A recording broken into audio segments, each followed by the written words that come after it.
Good day, everyone. I am Princess Joy Camacho, and today I am going to discuss the instructional planning models for teaching English. At the end of this lesson, we were going to identify various instructional planning models used in teaching English, compare instructional planning models identifying, and adopt a model in designing one's instructional plan. What is instructional planning?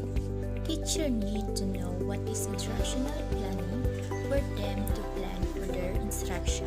Instructional planning is the ability of the teachers to visualize and forecast into the future of what, why, and how of the teaching learning process. It is also help to define the elements and activities that would guide to develop of instructions. Instructional planning plays a key role in success of the teacher, how to provide instruction to learners to make sure that expected learners will be achieved. There are numerous kinds of instructional planning models, but I will discuss the three of them, which is the ADI model, KIMP model, and ARCS model. ADI model is one of the popular model because of its simplicity and practicality. ADI helps instructors, the instructional designing, and training specialist plan in create instruction. It is used also to create all kinds of instruction from teaching elementary, secondary, and college students about different subjects. This model has 5 elements, which is analysis, design, development, implementation, and evaluation. First, I will going to discuss what is analysis. Analysis is the step where the goals and objectives are established. When planning instruction, it is very helpful to understand first your learners' needs, attitude, current knowledge, learning style, and abilities. Another is to analyze their expected learner outcomes, so always remember the 3 domains: the cognitive, affective, and psychomotor. Analysis is the data gathering elements of instructional design. Information that instructional designers gathered at this stage will be put to use throughout the system, so it is necessary that they have every scrap of data to ensure the design will be successful. Let's proceed to the next elements, which is design. The design phase deals with creating an outline of the instructions. Design phase is where you take all the learners of the previous phase and use it to make practical decisions. So from analyzing, now you are creating an outline of instruction. During this phase, you must outline how to reach the instructional goals determined during the analysis phase and expand that instruction. Some of elements of this phase is writing objective, test items, and selecting a delivery system. The output of the design phase is the input of development phase. Development phase, where the activities, material, media, and other content is necessary to deliver the instruction based on the design phase are put together. During this phase, teachers create a sample development and conduct a run-through. Teacher will rehearse of their lesson using all the materials for a better delivery of the instruction. Next element is the implementation phase.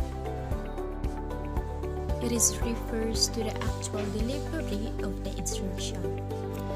Teacher must deliver to their learners their instruction of their lesson. And lastly, the evaluation evaluation phase. Evaluation. The teacher looks into the learner's score result and notes that were taken during the implementation phase. The evaluation phase consists of two parts, formative and summative. Formative evaluation is present in each stage of the process, while summative evaluation consists of tests designed for domain-specific criterion-related reference items and providing opportunities for feedback. And now, let us proceed to the next design model, which is the CAMP model. CAMP model originally created in 1985 by Gerald Kemp. The Kemp design model, also known as Morrison, Roos, and Key model, follows a circular structure of each element should be taken as independent elements. The Kemp model has 9 elements, which are the instructional problems, learners' characteristics, task analysis, instructional objective, content sequencing, instructional strategies, designing the message, development of instructions, and evaluation instrument. Instructional problems determine the specific goal and identify the instructional issues that could arise. This element is to identify the learning goals that pinpoint any potential roadblocks or issues that may stand in the way of achieving those goals. For example, online learners must develop effective communication skills. However, busy schedule, lack of motivation, and minimal resources could prove to be problematic. Teacher must figure out how to mitigate these issues in order to facilitate the desired outcome. Next is learners' characteristics. It is identify the traits and characteristics of the learners that should be taken into consideration in planning process. Teachers must have to research their students, research their needs, preference, and the goals of the learners, and learn about their backgrounds, experiences, and common traits. The third element is task analysis. It is to make course content clear and analyze the proposed task components in relation to the goal and purpose of the course. Also, to identify which resources and tasks align with the overall learning's objective. Next is instructional objective. It is to define the instructional objective and the desired learning outcomes. Teachers need to clearly state how your learners will benefit from the learning experiences and what they have to accomplish. Content sequencing. It is to ensure the instructional content are structured sequentially and logically. Allow learners to focus on the learning goals and eliminate unnecessary distraction. Next is the designing the message. It is to plan the instructional message and the appropriate mode of delivery. Next is instructional strategies. Design the instructional strategies in such a way that individual learners would be able to learn the content and attain the learning outcomes. It is finding out which instructional design strategies is best for subject matter. Next is instructional delivery. It is to develop the necessary instrument in order to effectively achieve instructional goals and objectives, taking into consideration the materials available to the teacher. Teacher and learners need support before, during, and after the learning course, so you can choose which instrument is necessary to achieve your goals. It is using social media such as the Facebook group or via Google Meet or etc. Last is the evaluation instrument. Design and development of the appropriate formative and summative assessment to determine whether the instructional goals and objectives were attained. Example: how often you will assess online learners and which evaluation method is right for this task, either it is formative or summative assessment.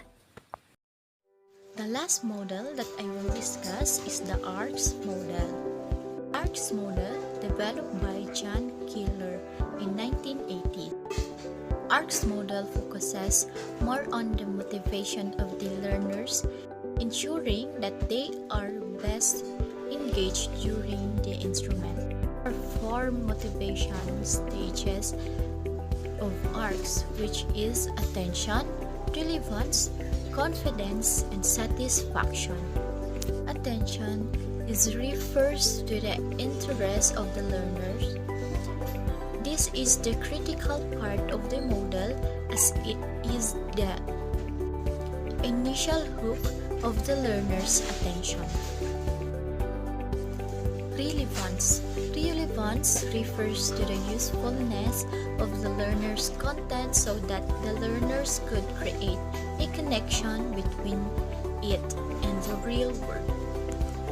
Next is confidence. Confidence develops the expectation of success and progress among the learners, and at the same time give the learners the opportunity to control their learning processes. Last is satisfaction. Satisfaction, as there is a direction correlation between motivation and satisfaction. The learner should have a sense to success and fulfillment after achieving their learner's goal and objective during the learning process. That's all about my report of instructional planning model for teaching English. Thank you, everyone.